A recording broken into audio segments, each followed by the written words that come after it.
Gozamos con ustedes en que estén acá con nosotros y esperamos que durante este tiempo, en esta mañana, Dios se acerque a sus corazones y les bendiga a quienes nos están visitando en esta mañana. No solo a ustedes, sino a todos nosotros, porque todos necesitamos del Señor. Ahora sí, volvemos a esta carta a los hebreos. Hemos decidido transitar en esta carta porque esta carta tiene un mensaje precioso para nosotros en el día de hoy. La carta a los hebreos fue motivada a que algunas personas, judíos, que habían tenido un encuentro con Jesús y habían salido del judaísmo, que practicaban el judaísmo basado en la ley de Moisés, habían abrazado a Cristo. Y en ese caminar comenzaron a tener confusiones, dudas, en cuanto a que si Jesús era el verdadero camino o que ellos habían dejado atrás el verdadero camino, que era Moisés, que era el judaísmo, que era la ley.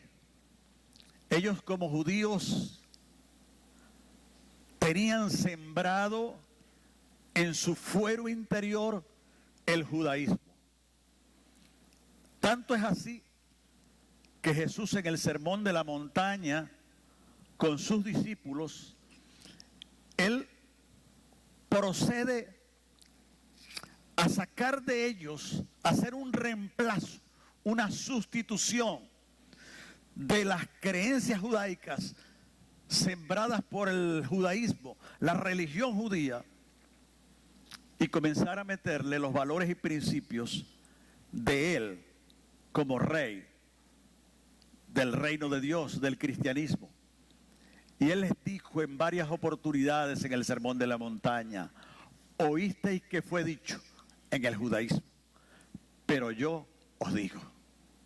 Oísteis que fue dicho, pero yo os digo. Oísteis que fue dicho, pero yo os digo. Es decir, Jesús comenzó a reemplazar, a sustituir de la mente de sus discípulos, sacar costumbres, postulados, creencias de un judaísmo que había perdido el camino, para sustituirlo por los verdaderos valores del reino de Dios. Y por eso Él decía constantemente allí en el Sermón de la Montaña: ustedes oyeron en el judaísmo que ustedes practicaban, Pedro, Juan, Santiago, todos los apóstoles practicaban el judaísmo. Dice, pero yo les digo. Y comenzaron ellos a sacar de su corazón, de su mente, todas esas enseñanzas del judaísmo para sustituirlas y reemplazarlas por las enseñanzas de Jesús. Estas personas a las cuales el autor de Hebreos les escribe estaban en un riesgo, porque ellos estaban mirando por el espejo retrovisor del carro. Ellos iban creciendo, pero estaban mirando hacia atrás, hacia la praxis de su judaísmo, y comenzaron a sentir nostalgia de lo que ellos habían experimentado en su religión. La ley, Moisés, las ceremonias, las fiestas ceremoniales, los ritos ceremoniales, los holocaustos.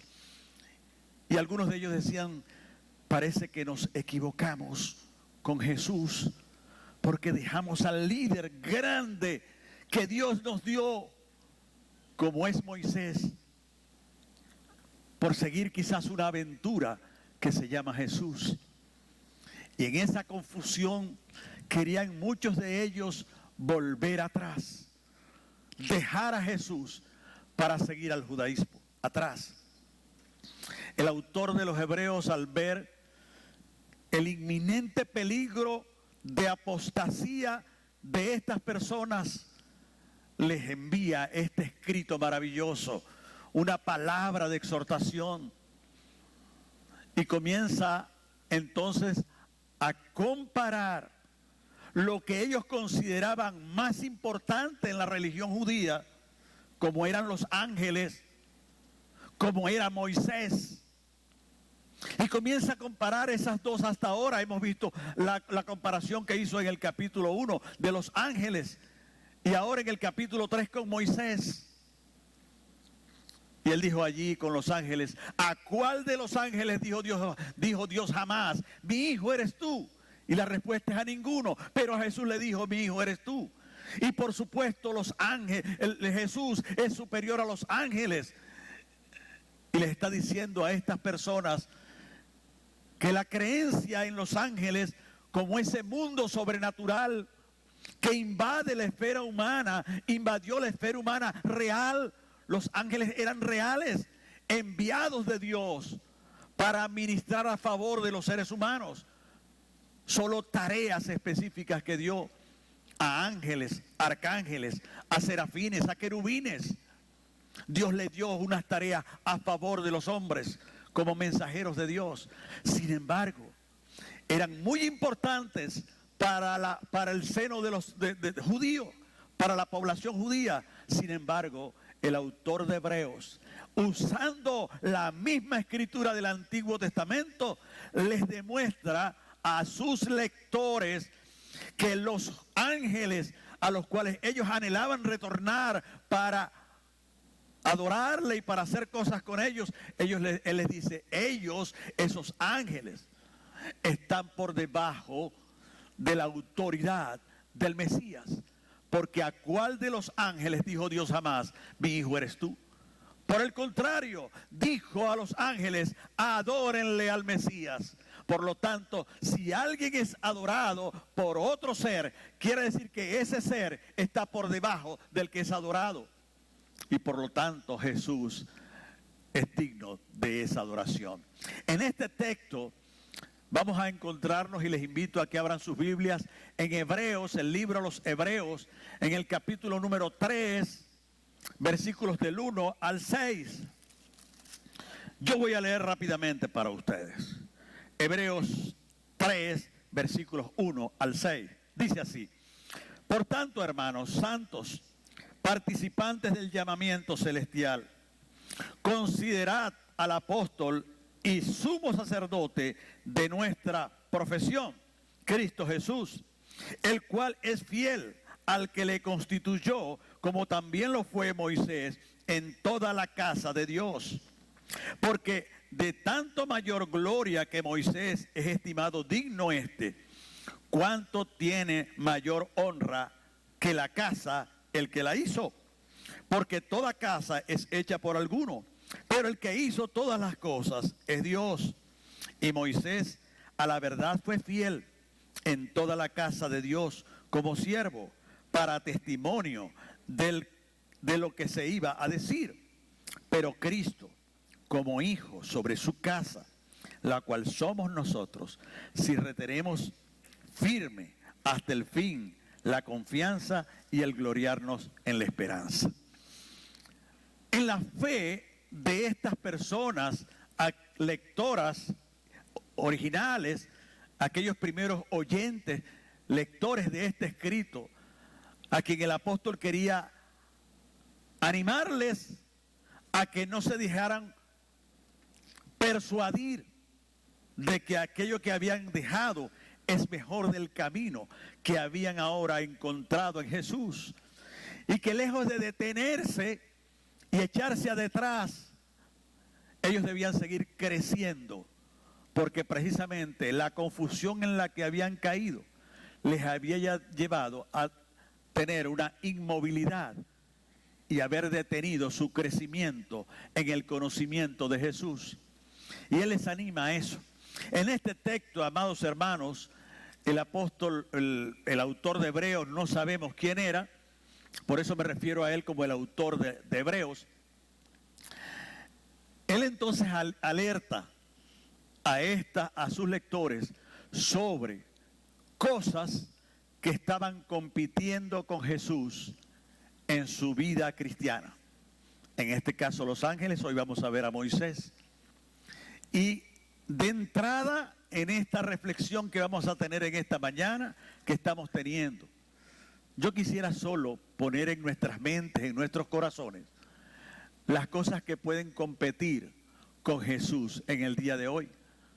Porque para nosotros en el día de hoy, aun cuando hay personas y movimientos que están trayendo de vuelta a Moisés al día de hoy y están mezclando la gracia de Jesús con la ley del judaísmo actualizado.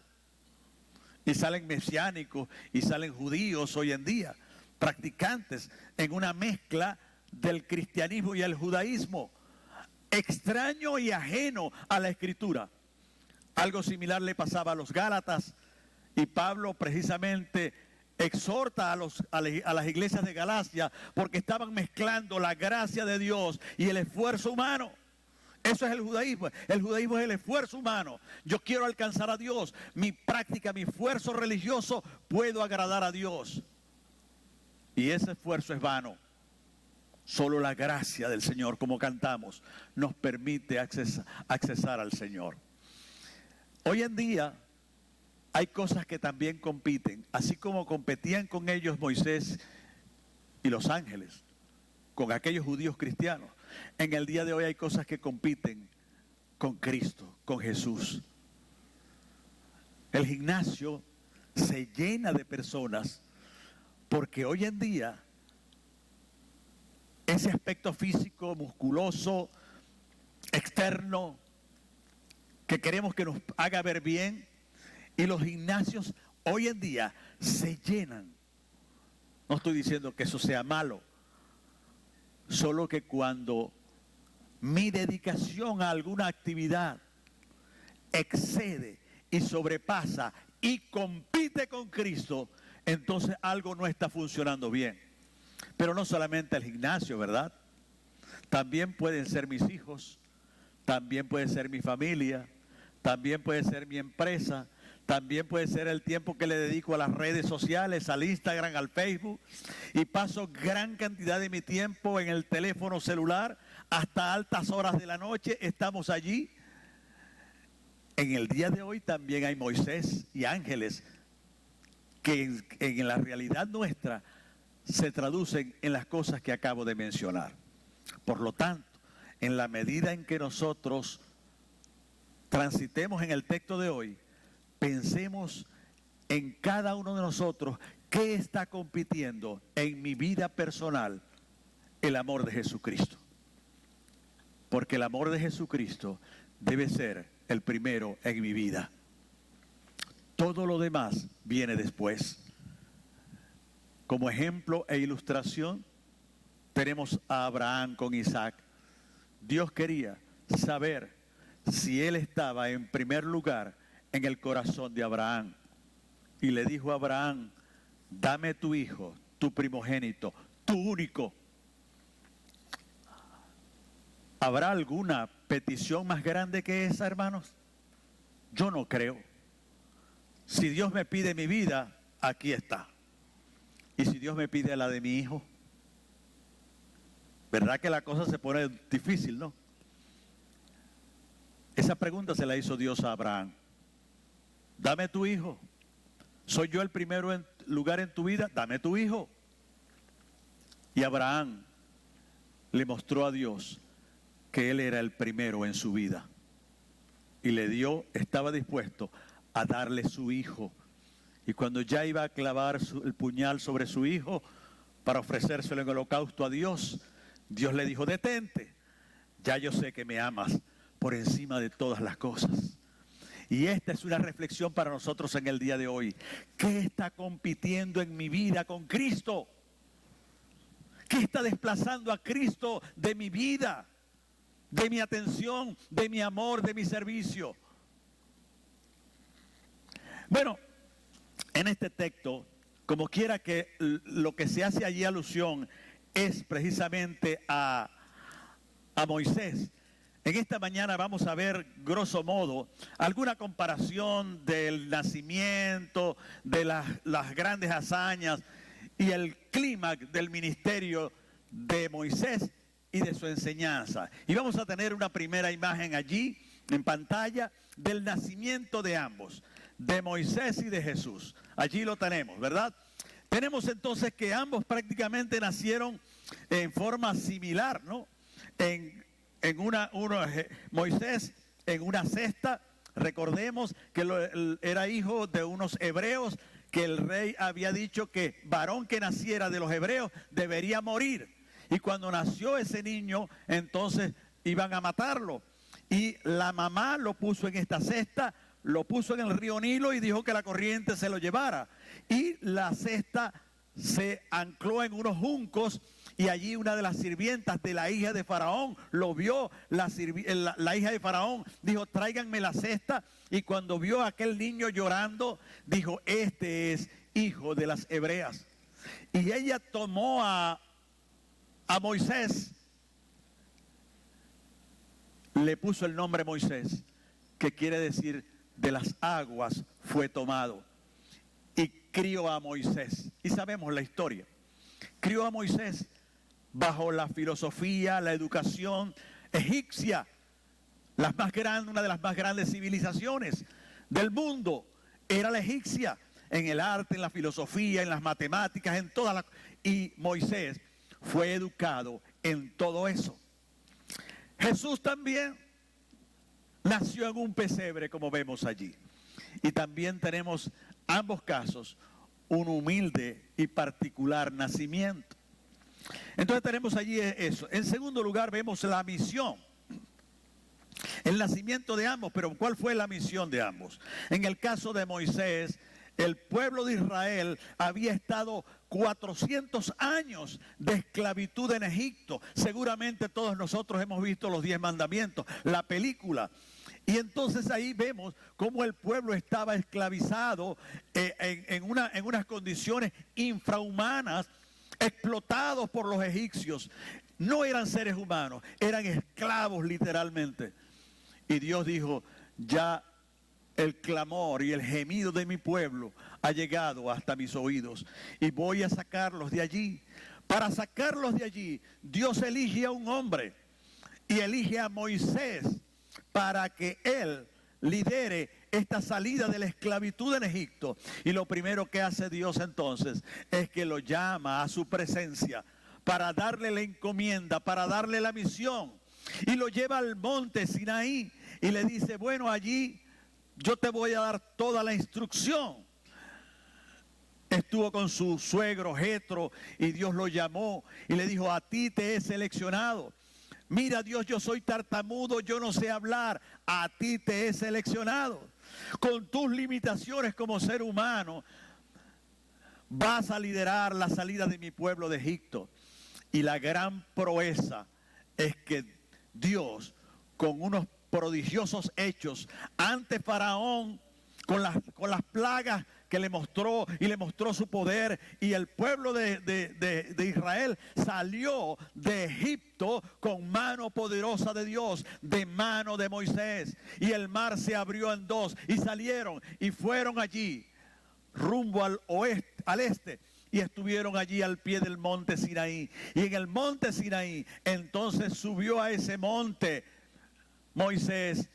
Y estando allí en la cima del monte, porque había un gran colorido de fuego, y entonces él solo salió. Los ancianos se quedaron más abajo en el monte Sinaí y él solo subió. Y cuando estaba en el monte allí, él comenzó a ver un fuego que la Biblia declara como la zarza ardiente. Y era un fuego que no se acababa, era como un arbusto que no se apagaba, fuego y no se consumía. Era algo sobrenatural. Y él asombrado estaba allí. Y Dios le dice: Moisés, quita el calzado de tus pies, porque el lugar que pisas es tierra santa. Y Dios se le revela ahí a Moisés como Dios todopoderoso. Y en esa zarza ardiente, Dios le da a Moisés la gran comisión, la gran tarea.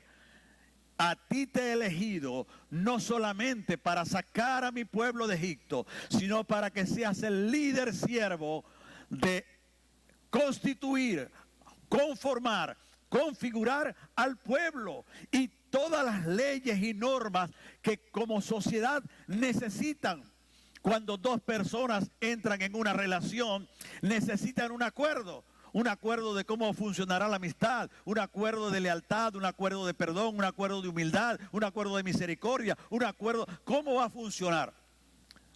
Porque cuando hay dos o más personas, se necesitan acuerdos, normas, leyes que rijan y regulen la convivencia de una sociedad.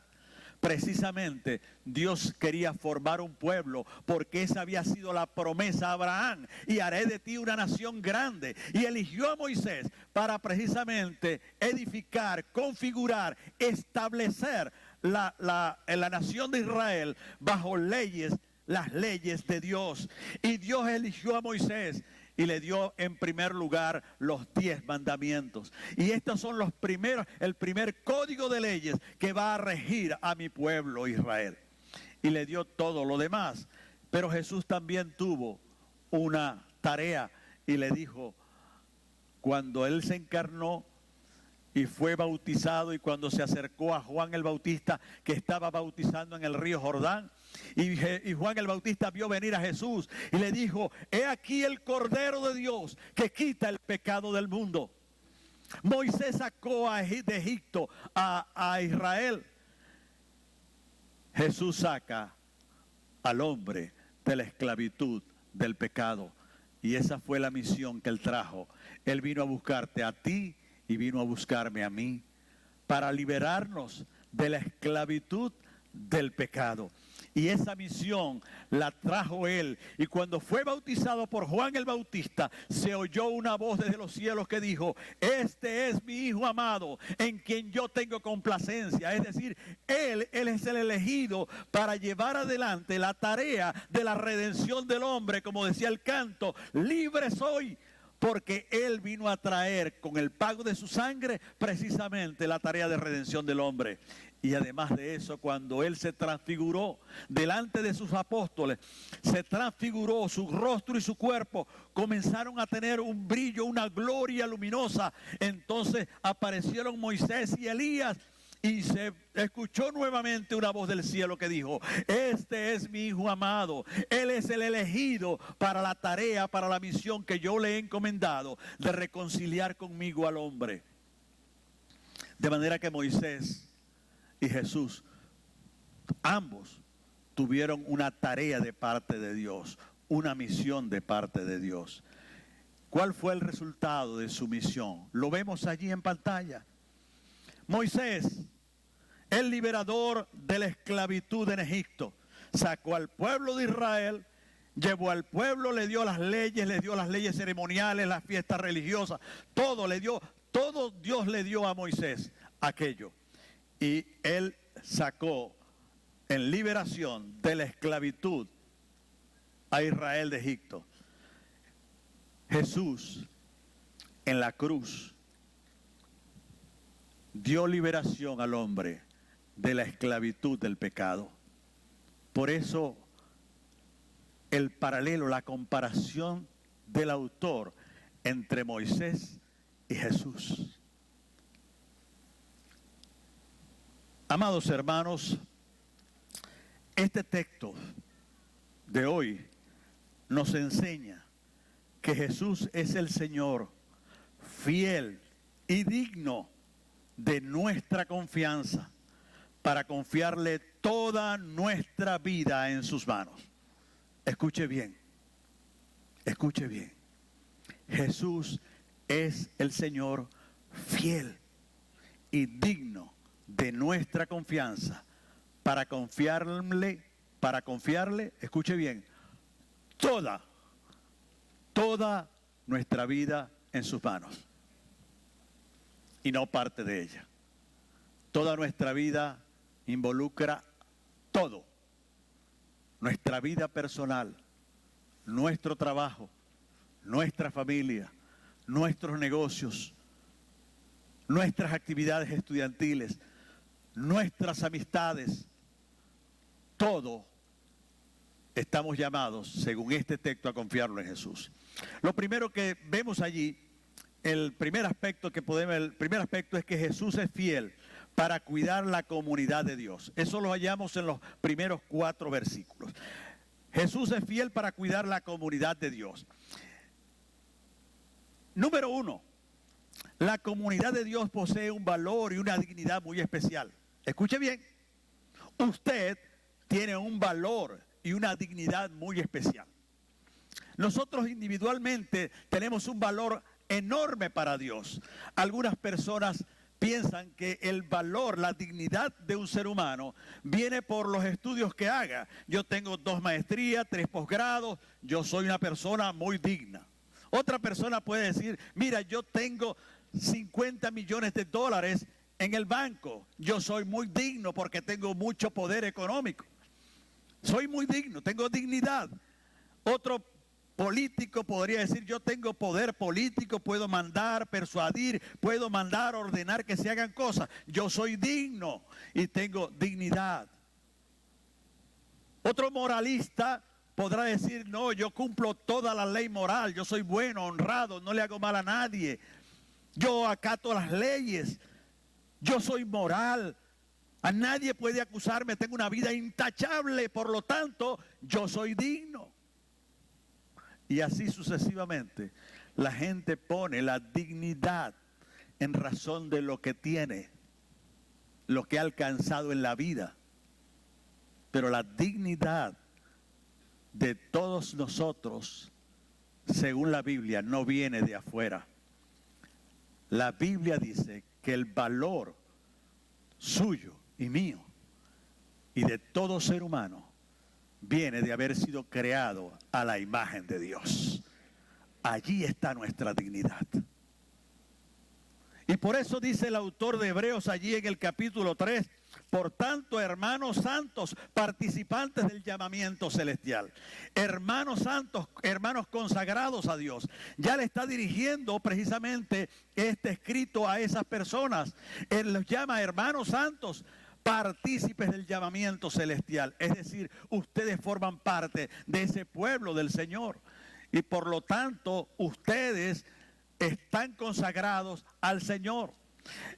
Y tienen un valor y una dignidad muy especial. Porque Jesucristo ha muerto por ustedes. La misión que Jesús tuvo fue una doble, es una doble función. Dice allí el texto bíblico precisamente, por tanto, hermanos santos, participantes del llamamiento celestial, considerad al apóstol y sumo sacerdote de nuestra profesión, Cristo Jesús. Es decir, consideren, tomen en cuenta al apóstol y sumo sacerdote de nuestra confesión de fe, de nuestra fe. Eso significa la palabra profesión, es decir, lo que creo de Jesús, de nuestra fe. Él es el apóstol y es el sacerdote. ¿Qué quiere decir esto? Son 2 funciones. Apóstol significa que fue enviado. En este caso de Jesús, Dios lo envió. Y en el caso de sacerdote, significa que él es representante, intercesor delante de Dios a favor de los hombres.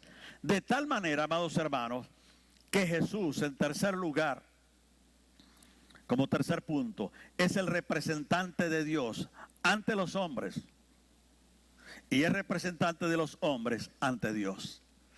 Cuando Jesús invadió la esfera humana, vino a hablarnos de parte de Dios. Por eso el autor de Hebreos, en el versículo 1 del capítulo 1, arranca con esta declaración de esta gran verdad. Dios, habiendo hablado muchas veces, de muchas maneras, en otro tiempo, dice él, en estos postreros días nos ha hablado por el Hijo. Dios habló de muchas maneras, muchas veces, en otro tiempo, por los profetas, de muchas maneras. Dice, pero hoy nos ha hablado por medio del Hijo. De manera que la voz del Hijo es la revelación definitiva y terminal y última de Dios. Por lo tanto, Él tuvo una misión de venirnos a hablar de Dios. Fue el representante de Dios ante nosotros, pero se hizo hombre. Y al hacerse hombre, Él debía llevarnos a Dios. Y la única manera de llevarnos a Dios era Él asumiendo plenamente nuestra experiencia humana. Si Jesús no hubiese sido perfectamente hombre, no podría representarme delante de Dios. Por eso mismo es que Él, al hacerse hombre plenamente, Él puede ser uno de nosotros y decirle a Dios, yo los represento a ellos. Y por eso Él dice esa doble función. Fue enviado de parte de Dios para representar a Dios, pero también ante Dios Él representa a los hombres. Y eso es algo, pero muy lindo. Y entonces dice Él, en cuarto lugar, Moisés fue fiel a la misión que Dios le encomendó en el pueblo de Israel y el tabernáculo. Precisamente dice allí el versículo número 2, por el cual dice, como también lo fue Moisés fiel en toda la casa de Dios. Moisés fue fiel, lo fue, de todas, con todas sus debilidades humanas, con toda su imperfección. Moisés llevó a cabo obedientemente la encomienda que Dios le dio. Saca al pueblo de Israel de Egipto. Señor, soy tartamudo, no puedo. Tú sí puedes, yo voy a estar contigo, te voy a poner al lado a alguien que hable por ti. Le puso a Aarón, y Aarón fueron ante Faraón, mostraron al Faraón todo el poder de Dios. Tú sí puedes, en tu debilidad yo me voy a crecer. Y es lo que Dios quiere de nosotros, que en nuestra debilidad dejemos que Dios actúe. Porque cuando Dios actúa por encima de nuestra debilidad, Dios nos brinda la victoria. Solo cuando limitamos a Dios es el problema. Y entonces tenemos allí que de allí sacó al pueblo de Israel de Egipto, lo llevó al monte Sinaí, escuchó la voz de Dios, Dios le dio las tablas de la ley, de los 10 mandamientos, las llevó, le dio todas las leyes ceremoniales y él fue obediente a Dios, sirvió a Dios en el pueblo. Al final de su ministerio, Dios le dio una última indicación. El pueblo estaba sediento de agua en el desierto, y entonces se quejaron y le dijeron, pero es que tenemos agua, nuestras bestias, nuestros camellos están muriendo de sed y nosotros tenemos sed. Y Moisés fue a Dios y le dijo, tenemos sed. Y le dijo, ve, en la peña que está allí, háblale a la peña, a una piedra, háblale, y de ella va a emanar agua para que se sustenten ustedes y las bestias. Y Moisés fue, y con una actitud de incredulidad les dijo al pueblo, ¿ustedes creen que de aquí va a salir agua? Y golpeó la piedra 2 veces con su vara en vez de hablarle a la piedra. De la piedra salió agua. Y entonces Dios le dijo a Moisés y Aarón, por cuanto fuisteis incrédulos de que yo podía hacer brotar agua sin necesidad de golpearla, ahora ustedes no entrarán a la tierra prometida. Y ninguno de los dos pudo entrar sino verla solo de lejos. Pero Moisés, aparte de eso, Moisés en términos generales fue un gran siervo del Señor. Grande. El pueblo de Israel lo veía con una gran admiración y lo seguía. Moisés fue fiel en la misión que Dios le encomendó con el pueblo y el tabernáculo. Le mandó a construir un tabernáculo y lo hizo. Cuando examinamos el libro de Éxodo, de Levítico, de Números, de Deuteronomio, conseguimos reiteradamente, casi en todos los capítulos de estos libros, inicialmente diciendo, Jehová dijo a Moisés. Jehová dijo a Moisés, y vienen todas las instrucciones de las leyes familiares, de las leyes ceremoniales, de las leyes religiosas, de las leyes familiares, de las leyes laborales, de las leyes de relaciones interpersonales, de todo tipo, sociales, políticas, están allí en esos libros. El Pentateuco es la convivencia de una sociedad bajo el amparo y el gobierno de Dios. Y Moisés fue fiel en instruir al pueblo en esas leyes, en esas normas y en esas enseñanzas y vivirlas. Moisés fue fiel. Por eso el texto dice allí en el versículo 2, y que fue fiel también allí en el capítulo 2, y dice que Moisés fue fiel en toda la casa.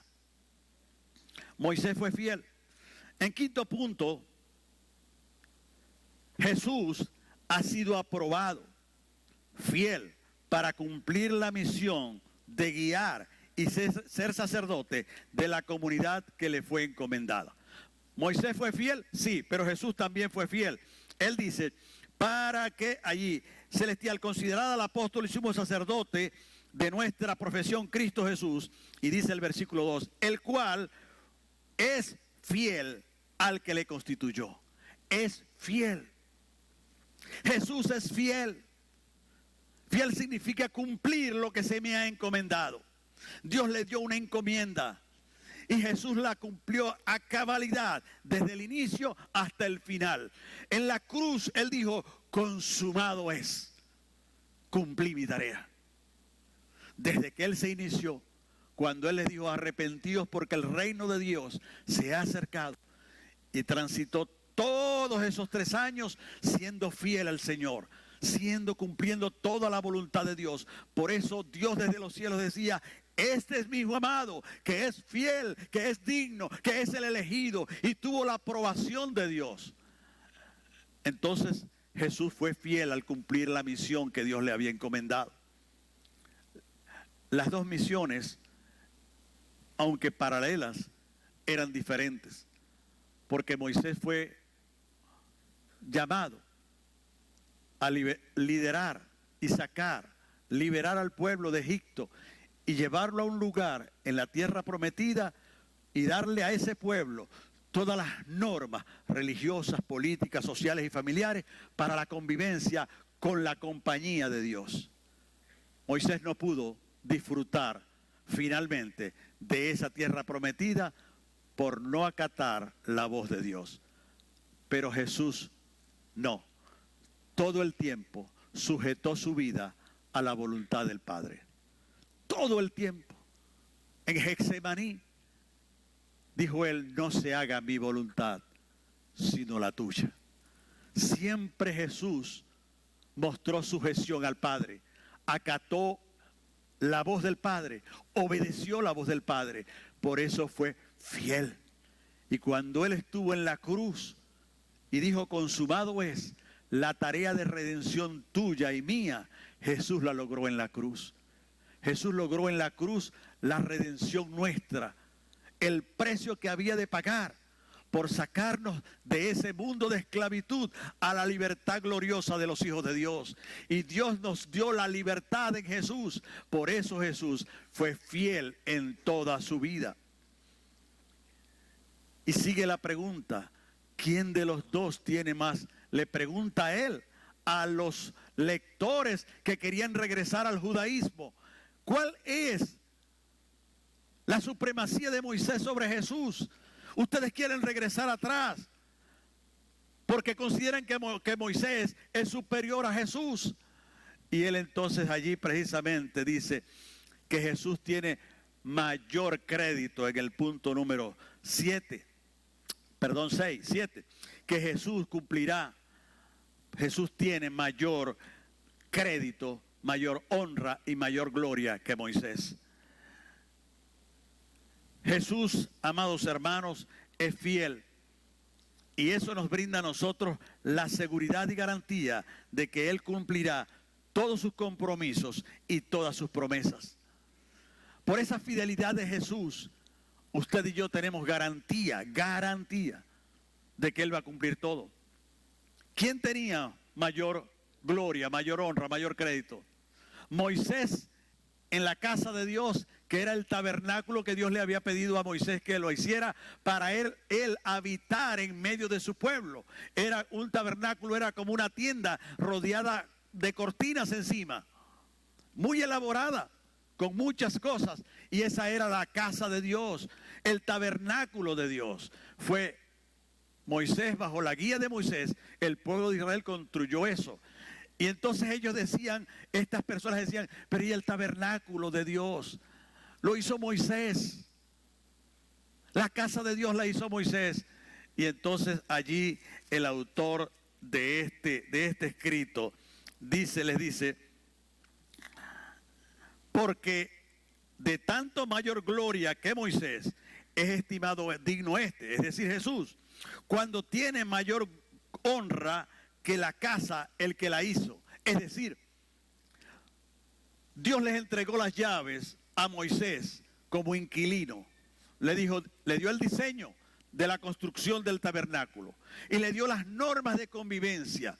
Dios se las dio y les dio el diseño y le dijo: aquí tienes las llaves del tabernáculo. Tú eres el administrador, el inquilino allí. Y el autor de Hebreos dice, en comparación, ¿quién tiene mayor honra? ¿El inquilino que habita la casa o el que construyó la casa? Y por supuesto la respuesta es: mayor honra y mayor gloria es quien construyó la casa. Y al principio de su escrito deja claro que Jesús es el autor de la creación, es creador también. Y por lo tanto él dice: mayor honra que la casa tiene el que la hizo. Por lo tanto, ni Moisés como inquilino tiene mayor honra que Jesús, que es creador, ni el tabernáculo mismo como casa de Dios tiene mayor honra que Jesús, porque Jesús hizo ese tabernáculo en el diseño original, pues él estaba en Dios. De tal manera que nosotros vemos que Jesús fue fiel y tiene garantía para nosotros y confianza para que nosotros depositemos en él nuestra vida. Su comprensión por ser un ser humano nos va a entender cuando estemos transitando dificultad en nuestra vida, una adversidad, cuando estemos transitando una enfermedad terminal, o que estén extorsionándonos con alguna vacuna, como están algunos hermanos con sus negocios, o que esté atravesando un proceso de divorcio o una situación muy crítica en mi vida. Jesús es fiel para acompañarnos en esa experiencia humana. Cuando Él dijo: venid a mí, todos los que estáis trabajados y cargados, que yo os haré descansar. Esa es una promesa que Él va a cumplir. Y Él va a estar a nuestro lado y nos va a acompañar y va a abrazarnos para estar con nosotros y darnos ese confortamiento cuando las fuerzas nuestras en situaciones de nuestra vida decaen, cuando nos sentimos cansados, agotados del caminar. Entonces dice la Escritura, como dijo el Salmo 23, confortará mi alma. Por lo tanto, Jesús es fiel para garantizarnos a nosotros el cumplimiento de su ayuda oportuna en el oportuno socorro para con nosotros, en las buenas y en las malas. Dios se humanó para saber cómo yo siento. Dios se humanó en Jesús para saber qué significa la tristeza, para saber qué significa cuando una madre tiene a su hijo en el cuarto piso del hospital universitario con cáncer, como me decían a mí las mamás que cuando yo las atendía, que íbamos para allá con los jóvenes de la iglesia. Ellos atendían a los niños con cáncer y yo atendía a las mamás y las mamás me decían: pastor, ¿cómo Dios permite que a mi hijo le dé cáncer? Dios se humanó para entender a esa madre y saber lo que había. Dios se humanó para saber cuánto en nosotros hay alegría y alegrarse con nosotros. Por ejemplo, cuando Lázaro murió, que estaba Jesús en el sepelio, y Jesús vio a todos los judíos y a María y a Marta llorando plenamente. Dice que se compungió en espíritu y dice, y Jesús lloró. Jesús está dispuesto a transitar con nosotros nuestra experiencia humana para darnos esa fortaleza, esa ayuda que nosotros necesitamos. Como seres humanos decaen nuestras fuerzas y Él está dispuesto a sostenernos y a levantarnos en fe, en amor y en esperanza. Un segundo aspecto es que en esta enseñanza de que Jesús es el Señor fiel y digno de nuestra confianza, para confiarle toda nuestra vida en sus manos, toda. A veces queremos depositarle a Dios solo una parte. de nuestra vida. Dios quiere que toda nuestra vida la pongamos en las manos de Jesús. En los versículos 4 al 6 encontramos que el Señor es digno de confianza. Y lo primero que esta parte, este segundo aspecto, es que Jesús es digno de confianza, en los versículos 4 al 6. Es que Moisés fue fiel en la misión que Dios le envió como enviado y sacerdote. Pastor, ¿cómo que Moisés fue sacerdote? Allí a partir del versículo 5 dice: y Moisés a la verdad fue fiel en toda la casa de Dios como siervo. Moisés fue fiel en toda la casa de Dios como siervo. Y ya lo dijimos. Y el autor quiere recalcarlo. Moisés fue fiel. Sí, sí lo fue. Jesús fue fiel, sí fue fiel. Y Moisés fue fiel en toda la casa de Dios. ¿A qué casa de Dios se refería? Se refería al tabernáculo de Dios. Porque esa era la casa de Dios. Dios dijo: el tabernáculo lo construiréis con unas columnas de madera, con unas cortinas de muchos colores y las telas específicamente nombradas allí en el diseño que Dios le entregó como arquitecto, le entregó a Moisés un diseño perfecto de lo que era el tabernáculo. Con un altar, con lo que se llamaba la caja donde se metían las tablas y todo lo demás, los 10 mandamientos, todo. Y él cumplió perfectamente todo. Él fue fiel. Dios le dio todas las ceremonias y él lo enseñó al pueblo. Por lo tanto, Moisés fue fiel, porque Moisés fue también un enviado de Dios y fue sacerdote. ¿Cómo que fue sacerdote? Fue fiel porque Dios lo llamó a la zarza ardiendo, le dio la misión, la encomienda, y él fue, lideró al pueblo de Egipto, le dieron las tablas en Getsemaní, y de ahí fue en el desierto liderizando al pueblo durante todo eso. Pero también fue sacerdote, aunque nunca se le llamó sacerdote.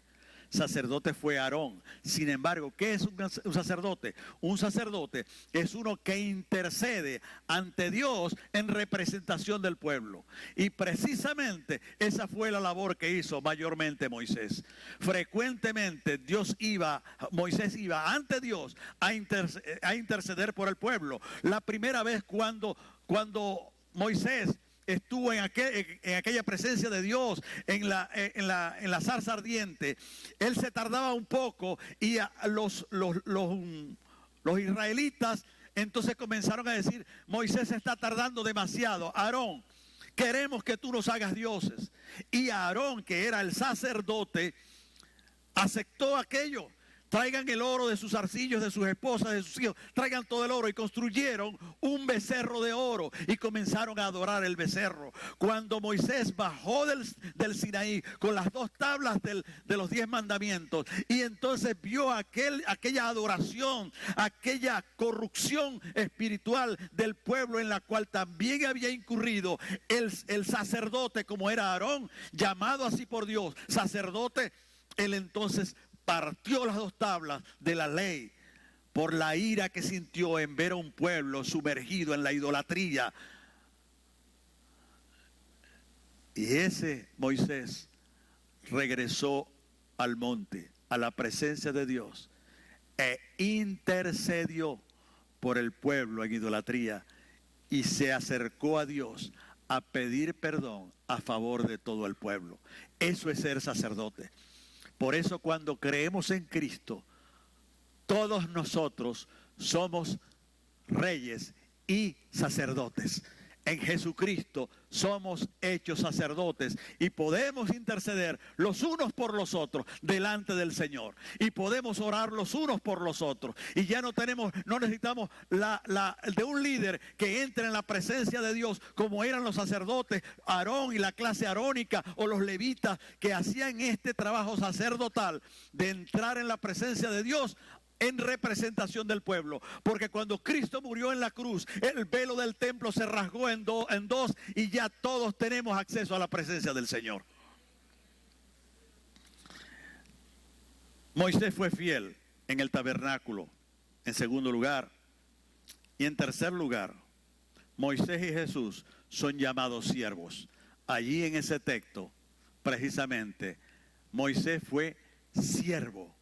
Y en varias oportunidades en el Nuevo Testamento se le cita precisamente Moisés, mi siervo, porque me sirvió para comunicarme con el pueblo de Israel. Pero de Jesús también se dice siervo.